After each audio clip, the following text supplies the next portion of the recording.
I haven't talked to Danny Cannell in a while. Played in the NFL for 6 years. He and I disagree a lot, but I always find him to be fascinating. He was on First Things First this morning. He's terrific. Joining us via the Coward Global Satellite Network, brought to you by Mercedes-Benz, the best or nothing. Okay, I'm tired of defending Jimmy G. Kyle Shanahan was 4-20 without him, and he's 21-5 with him. I don't think he's Favre. I don't think he's Mahomes, but I do think he's a notch above a Dak and a Kirk Cousins. What say you? Yeah, I think that's a pretty accurate assessment. He's not a greatest of all time yet. Those two guys you mentioned, I think are in that conversation for top 10 quarterbacks in the history of the game. But I don't really get the criticism of Jimmy Garoppolo going into this game. I guess I understand because he was only asked to throw it 8 times in the NFC Championship game. But why is it a knock against him if in the playoffs his team is able to completely dominate the line of scrimmage on both sides and they have the luxury of not relying on their quarterback to have to throw it 40 times? I think that's a good problem to have. But what I've seen from Jimmy Garoppolo, 3 times this season, he's been over 300 yards passing. Twice of those came against the Arizona Cardinals. I would throw those aside.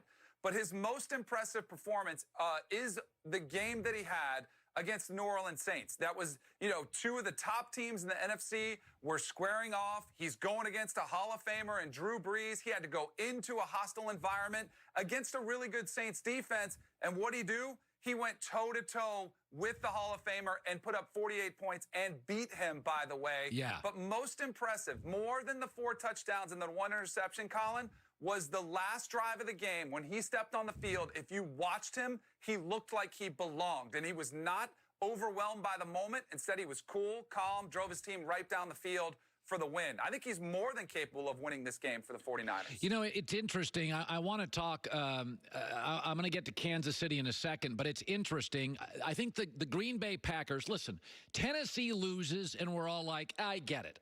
Baltimore lost in the playoffs, and we're like, okay, they're young. New England loses, we're like, well, they're old. Green Bay loses.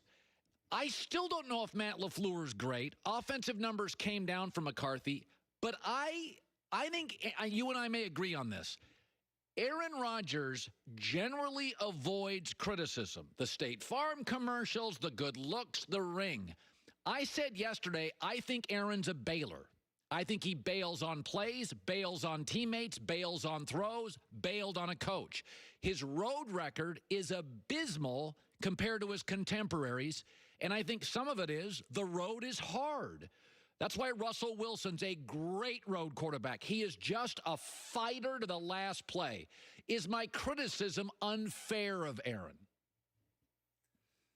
No, I don't think it is. I am on board with you on this one. And at 36 years old, I think Aaron Rodgers has to do some self-evaluation and look at not his style of play, because he's insanely talented. He can still make all the throws, but in his style of leadership. And I think Aaron Rodgers, you've heard some rumblings from his teammates. Some guys have defended him, and that's great.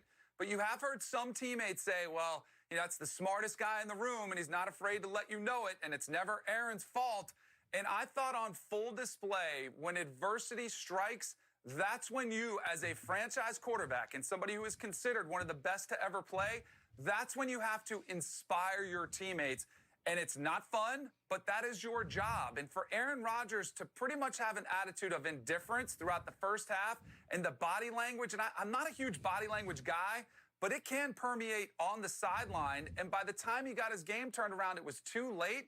And I saw the play where he fumbled the snap and he walked away from it. Did not even make one iota of effort towards the ball. Didn't even yell at anybody to alert his lineman that the ball was on the ground.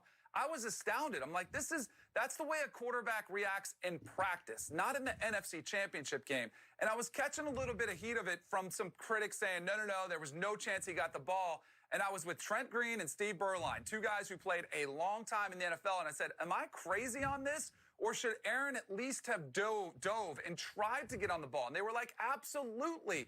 And even if you don't have a chance to get on the ball, at least you show your teammates, I'm willing to sacrifice and do whatever it takes to win. So I thought that was a really negative message. Kind of the body language, the lack of effort, the indifference was an alarming sign for Aaron Rodgers. And I think he needs to do some self-reflection, or he'll be the most underutilized piece of talent that's ever played the quarterback position with only one Super Bowl to show for It's it. interesting. I've known people through the years that have a relationship with Aaron, and he'll just ghost you if you push back and criticize him. He doesn't like discomfort. He can be passive-aggressive. It's his personality. He'll drop you as a friend if you criticize him, and I think that creates sort of an aloofness and a shield around him, and I've been saying this for years. I don't doubt he's a Hall of Famer. I don't think he's a great leader. I think Russell Wilson is, and I think his lack of leadership for Aaron is starting to show in his road record where it's really hard to win. Okay, let's go to Kansas City. We got about 3 minutes left. Do you sense, though, Mahomes and Reed, it feels like there is a little pressure, the Andy Reid can't win narrative. The Mahomes is the best of the two quarterbacks. They've got the pressure on them, right? Yeah, it's not even close. I mean, when you hear Travis Kelce after the NFC Championship game reference Andy Reid's playoff history and the knock against him, they are aware of what it would mean for Andy Reid to win a Super Bowl. So I do think it is firmly there. I mean, Kyle Shanahan's still a baby in the coaching circles. You know, he's got a young quarterback, too. Him and John Lynch have this contract. They're going to be together. I think they expect they're going to be back. And so do the Chiefs. But for Andy Reid specifically, look at what it would do for his resume, his Hall of Fame legacy.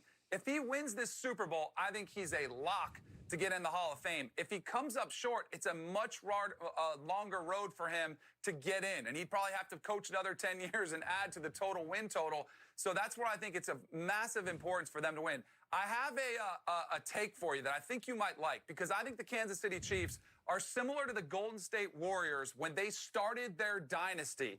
They're a young team. I think Patrick Mahomes is similar to Steph Curry, the way he's changing the way the game is played. They're fun. They're incredibly an offensive juggernaut, and yet they're better defensively than people give them credit for. And they will make some mistakes, which the Warriors did earlier and throughout. While they're embarrassing people, they'll have turnovers, and they always had the confidence they could win. Yeah. And similar to the Warriors, I do think the Chiefs are about to go on a run where they get multiple Super Bowls. Yeah, no, Danny, I think you're right. I think the Warriors take is one that we've talked about. Mahomes feels like he's kind of changing the parameters on what a quarterback can do. I mean, I liked Andrew Luck. He didn't look like this. Good stuff, Danny Cannell. Love having you on the show, buddy. Thanks. Anytime you want to come on, just tell us. All right, next time I want to do it in L.A., though. All right, good for us. Danny Cannell, who I've known for years. That was one of the guys I told our management, get on the phone and get Danny Cannell over here. He just drives people nuts. I love him. You ever notice I like all the people that people consider annoying? I love Nick, McIntyre, Gottlieb. Well, we root for chaos. I root for chaos. I root for people that create chaos. Except Joy. I don't want chaos from the herdline desk. You don't create chaos. I try not to. No. I think I'm pretty low maintenance. I think you're very low maintenance. Thank you. I mean, you have a birthday every year we have to celebrate, but outside we do have to do that. You Once a must be year. very excited for Miami. You're a Miami. I can't wait. Because I think of you as a Miami girl. Yes. I mean, I grew up in Pittsburgh, but yes, I mean, it's like my second home. I was there before I came here, and it's going to be a great time, and Miami is an event city, so everything is going to be top of the line, and you want chaos, it's going to be Miami. Here's a word I don't use much. For 1 week, I am going to be lit. It's the only way to do it. That was just an embarrassing moment in the history of my feeble career. Hour 2 in L.A. next.